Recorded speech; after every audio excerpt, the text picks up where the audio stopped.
जागृती bye बोलू चालेल ना? कणाला आपण सेम हाय गायस, तर माझ्या पाठी जागृती आहे, माझी डार्लिंग. अशी खूपच छान दिसते. फायनली मला भेटली. खूप बिझी होती आता 3 दिवस. मग कसं वाटतंय तुला? आता खूप थोडं जोरान बोल बाय, आवाज येऊ दे.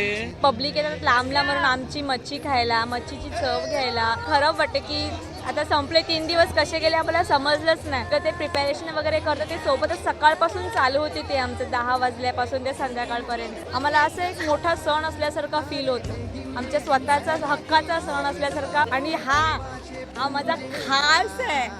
हा येतो, आम्ही याची वाट बघत असतो. रेक्षा नाही आला. भले आमचा स्टॉल असो किंवा नसो, पण आम्ही याला नक्की बोलवतो आणि याची भेट घेतो. हा मला खूप आवडतो. त्याचा स्वभाव एवढा चांगला आहे, एवढा चांगला आहे की गॉड ब्लेस. रडू का? मी आता रडवते. माझं डोलं भरून आयला बघा. मला पण खूप बरं वाटते. मी